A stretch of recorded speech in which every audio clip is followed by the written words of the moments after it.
Bienvenidos a todos. Es un gusto muy grande para mí el poder estar con ustedes y aprecio que se hayan dado el espacio para acompañarme. Bueno, pues parte de mi carrera tiene que ver con la psicología positiva y el florecimiento humano. Realmente, no sé si ustedes recibieron un poquito de información acerca de mí, pero no vengo a hablar de mí, así que la pueden después encontrar con mucho gusto en mi página web. Pero básicamente desde hace 25 años tuve la posibilidad de estudiar con el doctor Martin Seligman, que es quien se considera el padre de la psicología positiva. Y desde entonces he tenido la oportunidad de adentrarme en lo que es este campo de estudio que se enfoca no solamente en lograr disminuir el sufrimiento en personas o no solo resolver problemas en organizaciones, sino que se enfoca verdaderamente a optimizar y potenciar todas las capacidades que tiene el ser humano para salir adelante. Desde hace 25 años llevo adentrada en este campo y me dedico a desarrollar programas para universidades, organizaciones, empresas y bueno, todo enfocado a este campo de estudios. Ahora, para dar una breve como repaso, digamos, acerca de dónde surge esta idea y cómo esto impacta específicamente hoy en día momentos de adversidad que estamos viviendo, me gustaría decirles que en el año 1998, cuando el doctor Seligman toma la dirección de la Asociación de Psicología Americana, él trae a la mesa esta propuesta en donde busca el que podamos alumbrar y con una intención muy clara distinguir cuáles son los rasgos positivos de personalidad, cuáles son los rasgos y fortalezas y talentos que distinguen a las personas de forma individual, así como también a las familias, equipos de trabajo, países y también a las instituciones para lograr elevar el nivel de desempeño y de bienestar de la gente. Si bien es cierto que todos queremos resolver situaciones en la vida, como por ahí dicen, si tú eres un martillo vas a estar buscando todo el tiempo clavos y vas a pasar por alto muchos elementos que pueden ser de gran utilidad para salir adelante. Y lo que se han dado cuenta a lo largo de estos veintitantos años de investigación es que mientras más fuertes somos y mientras más entendemos qué es lo que nos da protección, los factores de protección que contribuyen a aumentar los niveles de resiliencia, entonces estamos mucho más preparados para encarar la adversidad y para poder verdaderamente no solamente ser resilientes, sino también crecer ante la adversidad. Entonces, cuando hablamos de resiliencia, hablamos de la capacidad que tenemos de perseverar y adaptarnos cuando las cosas van mal. Comúnmente se ha hablado del término resiliencia como en la física, que es cuando sometes algún elemento a mucha presión y este cambia de forma y cuando le quitas la presión nuevamente retoma su forma original. Sin embargo, a nivel humano podríamos todos decir que si nosotros hemos estado expuestos a una situación difícil, sabemos que difícilmente regresamos a ser los mismos. Normalmente el aprendizaje que adquirimos, todo lo bueno y lo malo que logramos extraer de la situación, no solamente nos permite regresar al nivel normal de operación, sino que nos potencia y nos brinda la posibilidad incluso de crecer ante la adversidad, algo que se conoce comúnmente como crecimiento postraumático, que es no solamente el que nos afectemos negativamente, como muchos de nosotros conocemos el término que acompaña al estrés postraumático. Aquí estamos hablando de un crecimiento, de cómo potenciamos y crecemos ante la adversidad y nos volvemos todavía más fuertes. En términos de organizaciones, hablamos de la capacidad que tiene una organización de sobrevivir una crisis y crecer ante un mundo de incertidumbre. Y esto es precisamente lo que vamos a hacer el día de hoy. Vamos a hablar de la resiliencia en las organizaciones y también en el liderazgo, y vamos a profundizar en algunos elementos específicos que verdaderamente logran de alguna manera demostrar cómo el liderazgo y la organización son como un espejo también en sí mismos, y cómo al potenciar esos elementos podemos ayudar a la organización a salir adelante, potenciar a la gente también dentro de la organización, aún en tiempos difíciles.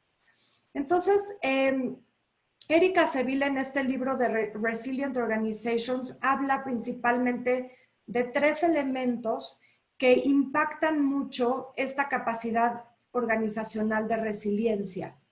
Habla por un lado del liderazgo y la cultura, en donde sabemos que una de las características principales para que las organizaciones crezcan y salgan adelante tiene que ver con el liderazgo, por un lado. ¿Cómo es esta mentalidad? ¿Qué tanto este liderazgo se enfoca en fortalezas? ¿Qué tanto se adapta al cambio? ¿Cuál es su capacidad de generar networking, de comunicarse, de abrir realmente y hacer conciencia de la situación que está enfrentando? ¿Y qué tanta capacidad tiene de innovar y permitir la creatividad en momentos de dificultad? Y lo mismo sucede con la cultura de la organización. Las organizaciones grandes, por un lado, tienen muchísimos más recursos que las organizaciones pequeñas, pero muchas veces son más lentas para ejercer el cambio porque hay muchas estructuras que no le permiten cambiar rápidamente. Entonces, por un lado el liderazgo y por el otro lado la cultura organizacional verdaderamente tienen un impacto en qué tan rápido nos adaptamos a las necesidades del presente y cómo podemos tomar decisiones, innovar, tomar toda la información de la situación que nos rodea, cómo involucramos a los demás colaboradores en esta toma de decisiones y de acción, y finalmente adaptarnos al cambio y crecer. Por el otro lado, hablamos de esta postura del cambio que tiene que ver con qué tan proactivos somos, tiene que ver con la agilidad mental que tenemos para tomar diferentes perspectivas y poder analizar bien diferentes escenarios.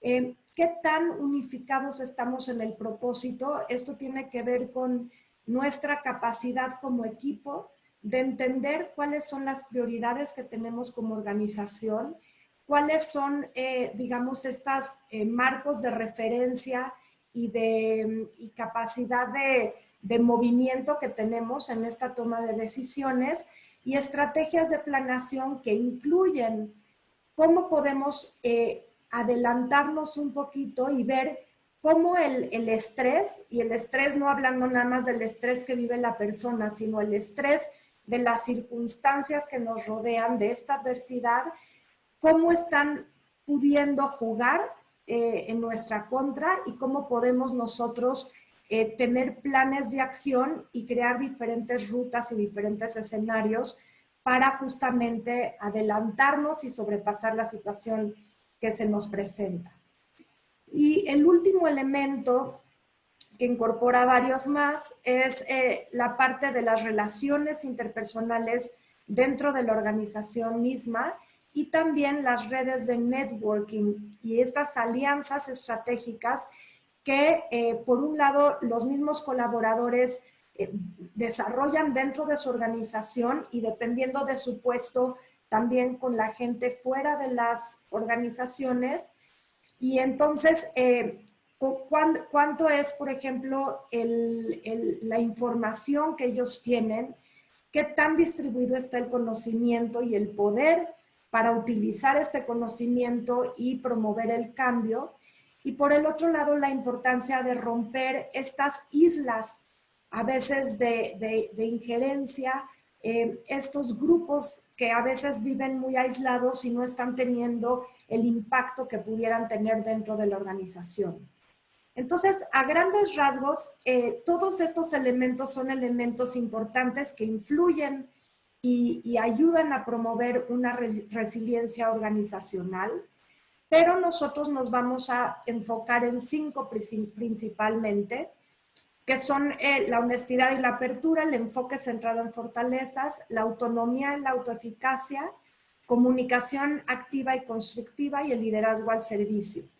¿Por qué elegí estos 5? Porque a través de muchos estudios e investigaciones, estos 5 han mostrado tener un impacto muy profundo, tanto en la organización como en los líderes de las mismas y en los colaboradores. Podemos realmente entender que estos elementos, si los aplico en mi vida personal como individuo, como persona, como colaborador, como líder, tienen un impacto profundo en los demás, y si lo aplico a nivel de esquema organizacional, genera un ambiente que propicia también el crecimiento de los colaboradores y los recursos internos.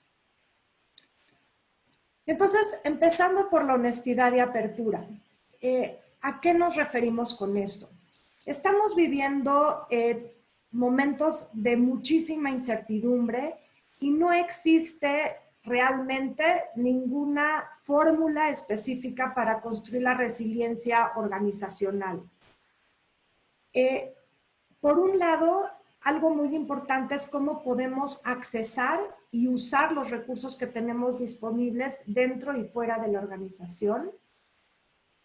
Como les dije anteriormente, muchas veces las organizaciones pequeñas tienen más agilidad para utilizar recursos y más capacidades de adaptación, y por el otro lado, las organizaciones grandes son las que muchas veces tienen una mayor cantidad de recursos. Aquí lo importante es que tanto el líder como la organización tiene que ser honesta y tiene que manejar una apertura en su información. ¿Por qué? Porque todos estamos como usuarios, como clientes, como colaboradores, todo el tiempo estamos recibiendo información de lo que escuchamos formal e informalmente. Y en momentos de crisis, en momentos de adversidad, la gente lo que está buscando es reducir la disonancia cognitiva, reducir la diferencia en los mensajes que estamos captando, y estamos buscando que justamente haya una estructura que nos dé solidez y nos haga sentir seguros. Un ejemplo muy claro sucedió recientemente con McDonald's, que tuvo la idea de separar el logotipo de la M, lo hizo separado para poder promover este mensaje de la sana distancia. Pero ¿qué sucedió? Que a pesar de que la empresa, a través de este movimiento que hizo, estaba promoviendo esta sensación de que yo quiero cuidar a mis clientes y a mí me importa que haya salud y que todos estemos bien, es una empresa que al mismo tiempo no está dando el apoyo económico a los colaboradores que se están tomando ausencias por problemas de salud. Y los clientes se enteraron de esta dificultad que estaba enfrentando, de esta disonancia, digamos, entre lo que la empresa está por un lado comunicando y por el otro lo que la empresa está haciendo por sus propios colaboradores. Y hubo como una fuerte crítica hacia McDonald's. Entonces McDonald's decidió ya no hacer más alarde de esta diferencia en su logotipo, porque sabía que los clientes están buscando mayor congruencia. Entonces, ¿qué sucede? Que tenemos que tener apertura en información y tenemos que manejar la información con honestidad. Honestidad se refiere también en estos momentos a nivel de liderazgo a reconocer que nadie sabe lo que va a pasar. Podemos hacer predicciones, podemos probar, podemos tratar de hacer diferentes iniciativas, pero a ciencia cierta no sabemos exacto qué es lo que se avecina. Y es importante ponernos en un lugar humilde, reconociendo nuestro lugar como líderes, nuestro lugar como colaboradores o como trabajadores en nuestra forma de relacionarnos con los clientes y también entre nuestro propio equipo de trabajo. ¿Y por qué es importante? Porque la honestidad y la apertura reducen fricciones sociales y errores. Cuando las organizaciones abren y generan un espacio donde podemos comunicar que algo no está bien, entonces es más fácil que los errores se disminuyan. Las empresas que están todo el tiempo criticando los errores y teniendo una tendencia negativa de juicio a las personas que cometen errores, lo que hacen es que promueven el que estos errores se escondan y el esconder los errores genera una bolita de nieve que hace que el error se haga cada vez más grande.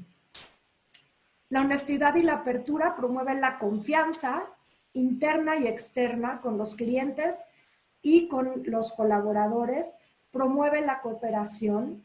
Algo interesante es que cuando hay apertura y se muestra vulnerabilidad, los mismos colaboradores tienden a mostrar un mayor desempeño, se ponen la camiseta y tratan también de unirse y de buscar soluciones. La productividad aumenta por esto mismo, porque hay un mayor compromiso y se abre la comunicación. Esto da la posibilidad a que haya mayor innovación, que haya mayor como intercambio de ideas y que se tomen decisiones a tiempo, porque al abrir la comunicación, nosotros estamos también recibiendo un input muy grande de toda la gente que trabaja en la organización en las diferentes esferas y esto nos permite tomar decisiones a mayor tiempo. Ahora, ¿cómo podemos hacer esto? Por un lado es reconocer la excelencia en otros y promoverla en nosotros mismos, crear retos y expectativas. Si somos claros, podemos tener esta honestidad y esta apertura y esta claridad de comunicar cuáles son las expectativas que tenemos. Podemos delegar generosamente, podemos permitir que haya cambios pequeños en el trabajo de la gente. Esto quiere decir que la gente puede ajustar de acuerdo a sus propias necesidades y fortalezas ciertas situaciones o ciertos trabajos que tienen que realizar en su área laboral. Parte de esto es compartir ampliamente la información, no tenemos nada que ocultar, esta es la realidad. Obviamente hay esferas de conocimiento y no quiero sonar naive en ese sentido, pero es importante para que la gente del equipo pueda estar a la altura de los retos que se están enfrentando.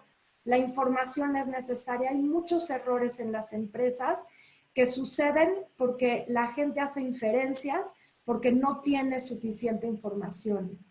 Algo importante es construir relaciones y fomentar el networking interno y externo, promover el crecimiento de la gente y, como les decía, aceptar y promover la vulnerabilidad y la autenticidad. Las preguntas las voy a ir tomando, me dijeron al final, así que no me voy a detener en este momento, pero pueden ir escribiendo también en el chat cuáles son si tienen algún comentario o alguna duda, siempre eso es bienvenido también. Entonces, algo que ha cobrado mucha fuerza en los últimos años es el enfoque centrado en fortalezas. Y podemos pensar que esto suena muy bonito y que esto es maravilloso si lo podemos ofrecer en momentos donde todas las cosas están bien, donde tenemos el control, donde hay certidumbre. Pero realmente un enfoque centrado en fortalezas nos ayuda a desarrollarnos mucho mejor y a potenciar nuestra capacidad y nuestra efectividad en momentos difíciles. Cuando necesitamos mayor resiliencia, en donde nos podemos nosotros recargar es en aquello en lo que nosotros somos buenos. Entonces, ¿cuál es el enfoque centrado en fortalezas? Bueno, Peter Drucker, que fue como el ícono del management, dice que no podemos desarrollar mejor nuestro desempeño si nos basamos en mejorar debilidades, sino realmente en conocer y usar nuestras fortalezas. ¿Y esto por qué es así? Porque el enfoque, cuando nosotros conocemos nuestra naturaleza, cuando sabemos de qué estamos hechos, entonces podemos verdaderamente poner lo mejor de nosotros mismos al servicio del reto que estamos enfrentando.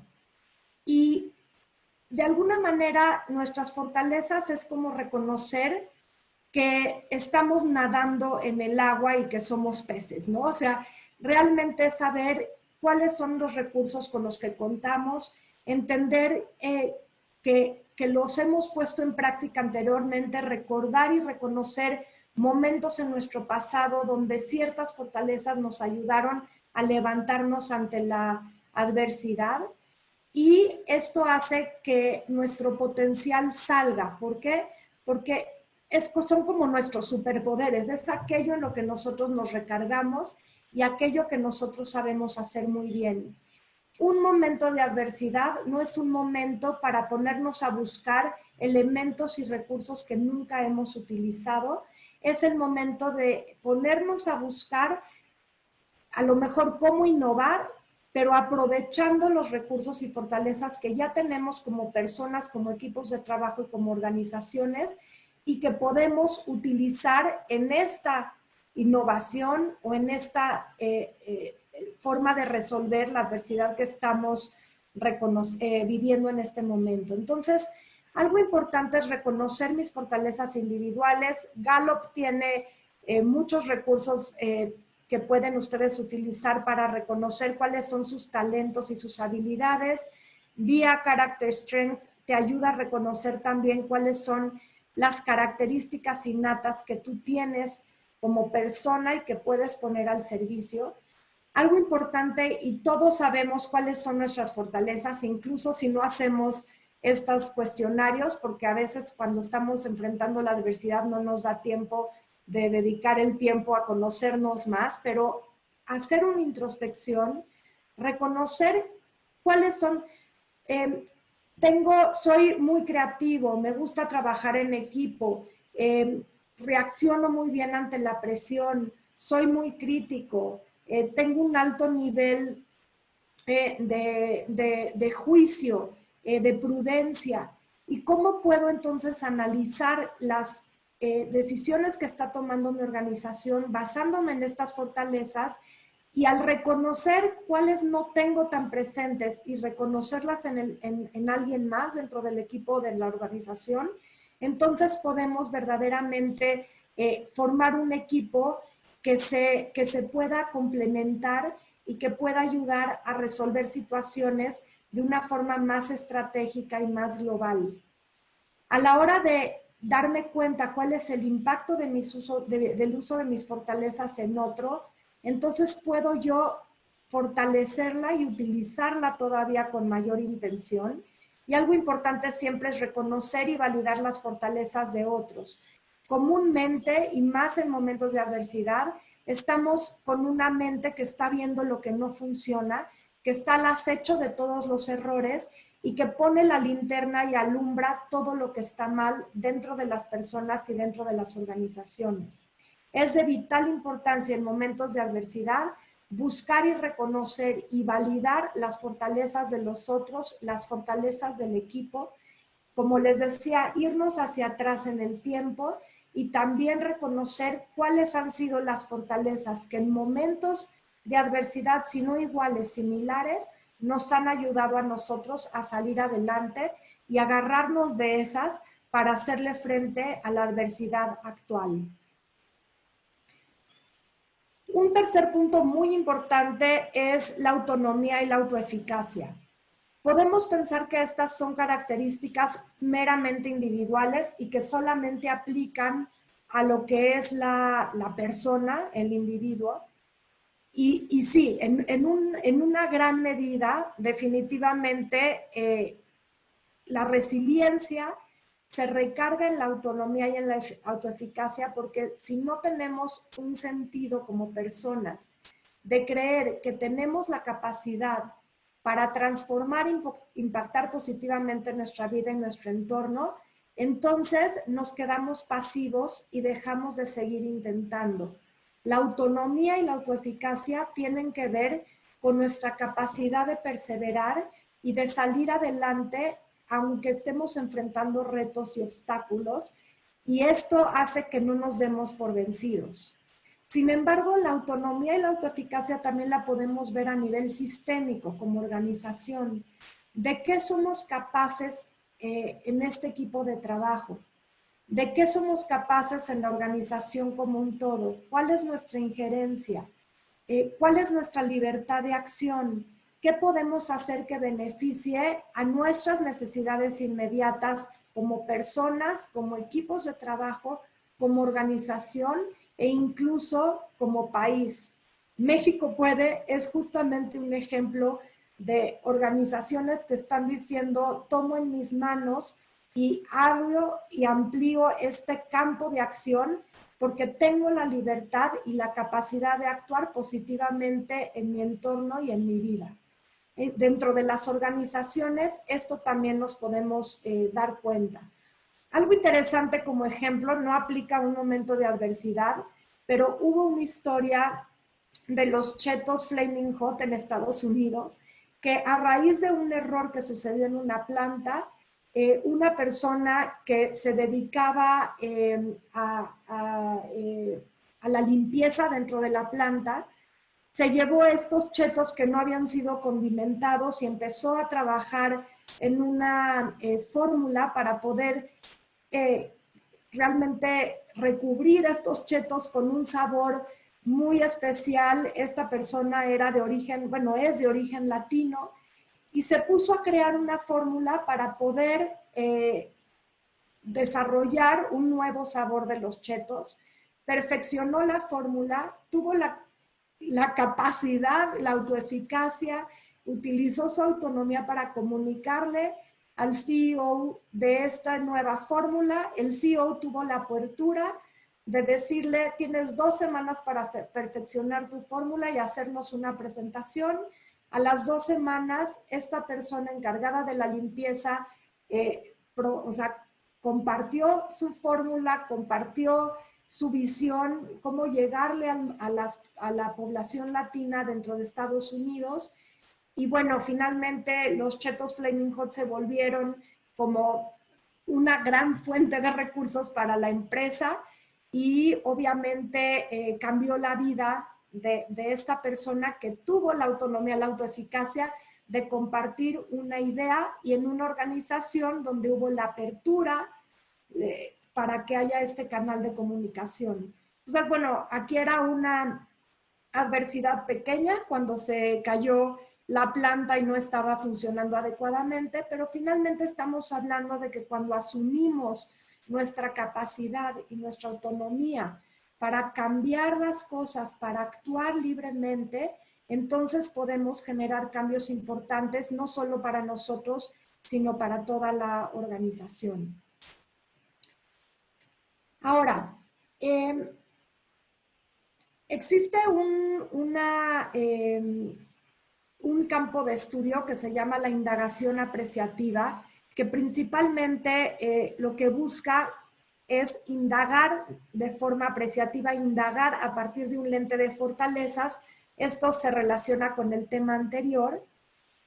Y la indagación apreciativa es un modelo de transformación organizacional que ha tenido resultados maravillosos y en donde se trabaja con todos los stakeholders de la organización.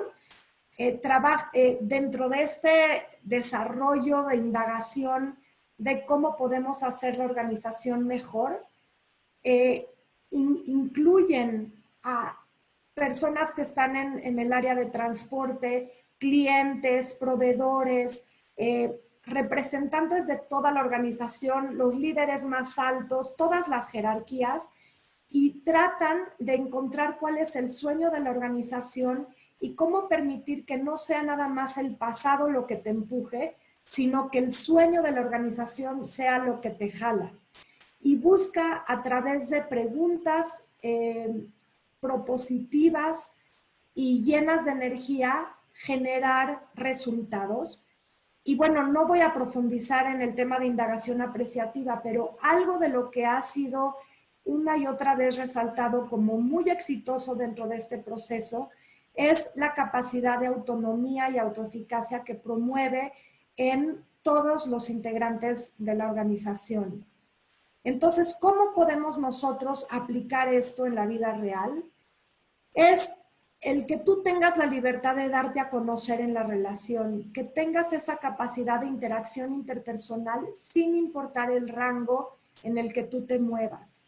El que tengas esta libertad de ser escuchado y de escuchar, y vamos a ver esto en el punto final, estoy checando, que el punto final vamos a hablar de liderazgo al servicio y la característica número 1 de los líderes que están al servicio son esta capacidad de escucha.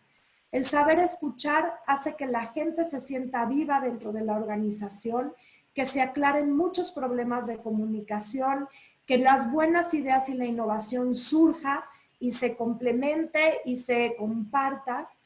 La libertad de soñar en comunidad. Muchas veces creemos que cuando estamos enfrentando momentos de adversidad no es un buen momento de soñar y eso es un gran error. Soñar en comunidad hace que la creatividad aumente y verdaderamente le provee a la gente con una capacidad muy grande de tener esperanza y de tener una visión optimista del futuro, aunque dentro de ese sueño tengamos que enfrentar retos y avecinar y adelantarnos a cuáles son los posibles barreras que podemos enfrentar y generar estrategias para darles la vuelta. Entonces, no solamente se trata de pensar a futuro, imaginarnos un futuro prometedor. Dentro de ese futuro prometedor podemos y debemos ver cuáles son los retos que se pueden presentar y desarrollar capacidades para darles la vuelta y planes de acción. Darle la capacidad a la gente para poder elegir cómo quiere contribuir. Tenemos todos un plan de trabajo, tenemos una descripción de puesto, pero no hay mejor momento que la adversidad y los retos para reorganizar nuestra forma de acción, para poder decidir cuáles fortalezas traemos a la mesa, cómo puedo yo empezar a actuar de forma diferente. A lo mejor hay algo que yo sé hacer que no está en mi descripción de trabajo y que normalmente no la pongo al servicio, pero es momento en un momento de adversidad para bien traerla a la mesa y ponerla en uso y en práctica. Si no tenemos esa libertad de elección para contribuir, entonces desperdiciamos mucho esas capacidades que tenemos. Libertad de acción con apoyo. El apoyo organizacional interno y externo. ¿Cómo yo apoyo a mi equipo de trabajo para que tenga los recursos necesarios para salir adelante? Esa es la única manera como líder que yo tengo de ayudar a que haya innovación y a que el aprendizaje se acelere, porque yo estoy también contribuyendo con mi propia experiencia como líder al servicio de mi equipo de trabajo para juntar y unir la brecha entre el aprender algo nuevo y ponerlo a la acción. Y finalmente el sentirnos orgullosos y satisfechos de las cosas que podemos hacer como equipo, aún ante la adversidad, aún que no estemos logrando los resultados que estábamos pidiendo, si nos damos cuenta que nos unimos para resolver problemas de todas estas dificultades que estamos a lo mejor teniendo que dejar ir gente muy valiosa dentro de la empresa, o que logramos hacer una fórmula para reducir el número de personas que van a dejar la empresa momentáneamente, y entre todos sacamos una idea maravillosa que nos ayuda a que menos gente sufra o a que haya mayor apoyo en este proceso de despido. Todo eso nos puede llenar de orgullo y satisfacción si tenemos congruencia como organización, como líderes y como colaboradores, y finalmente como personas, porque en el fondo todos somos seres humanos y es la humanidad lo que nos une.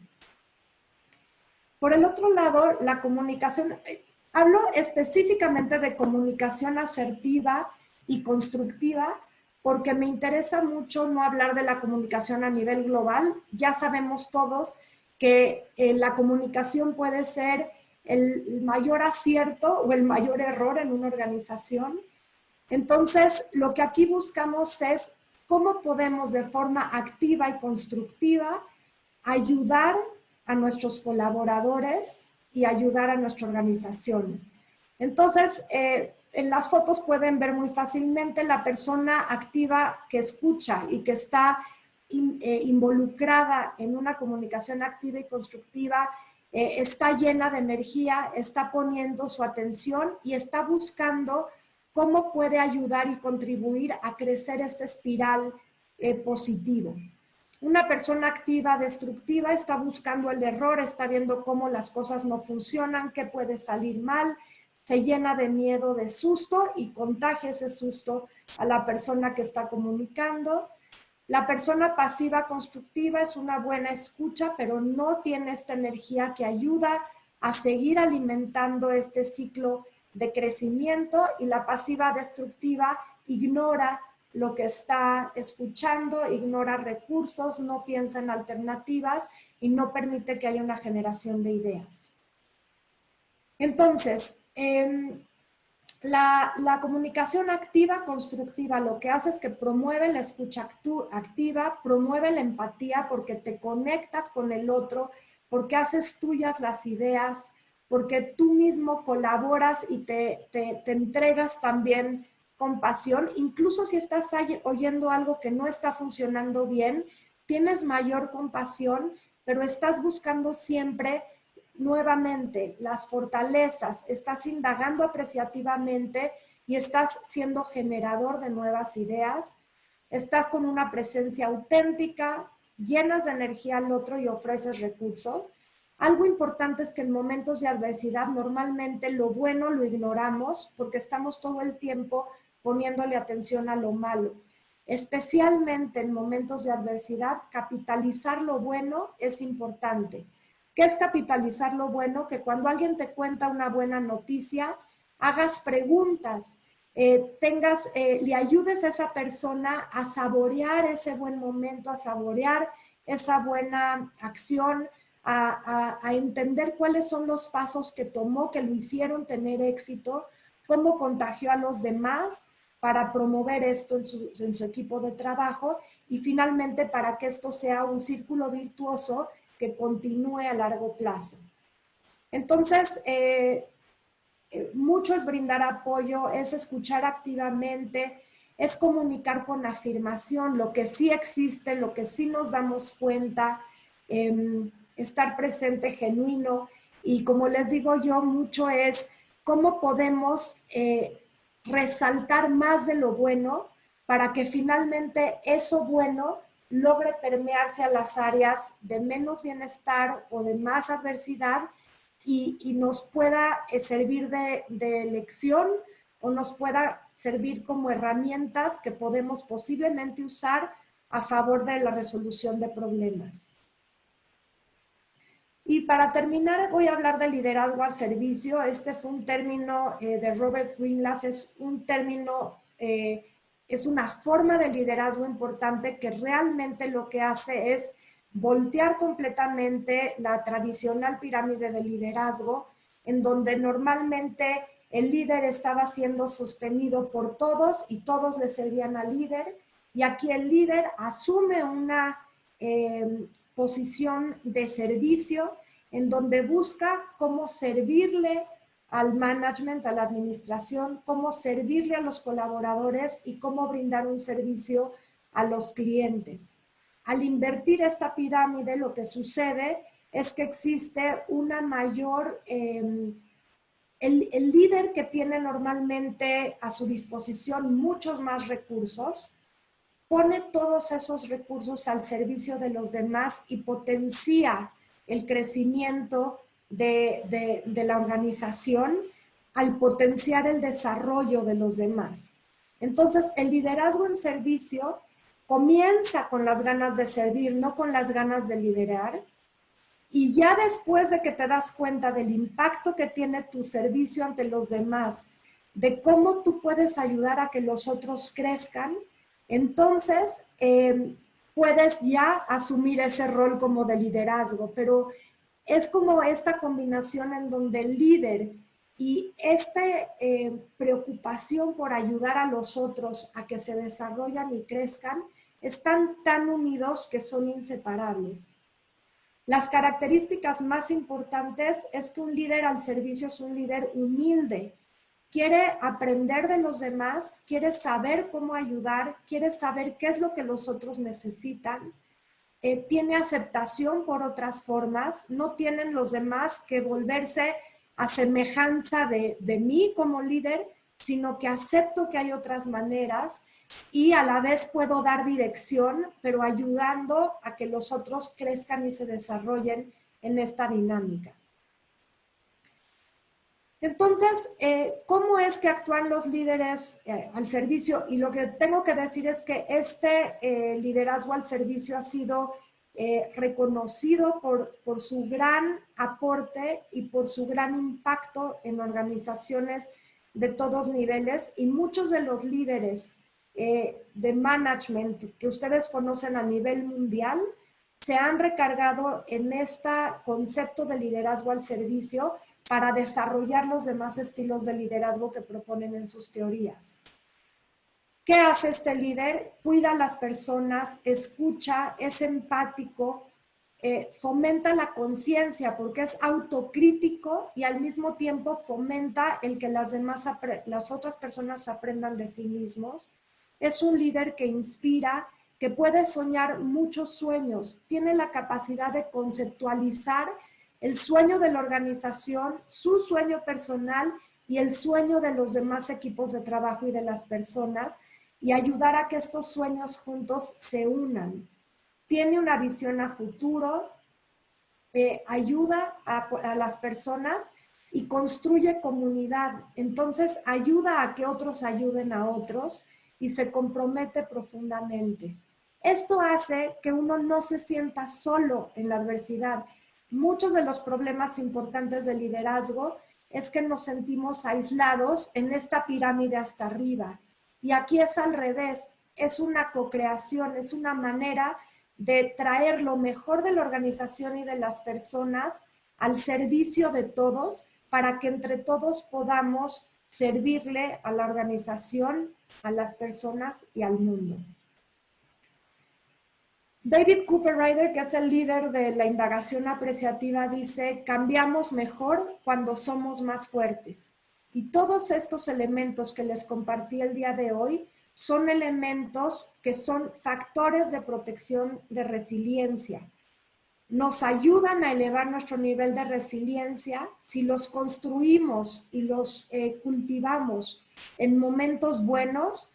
Nos ayudan a llegar más resilientes a momentos de adversidad, pero si tenemos la capacidad también de desarrollarlos, aprenderlos y ponerlos en práctica en momentos ya de adversidad, aunque no los hayamos puesto en práctica antes, nos ayudan sin duda no solamente a ser resilientes, sino a ser antifrágiles y a poder crecer, tener ese crecimiento postraumático del que les hablé yo anteriormente.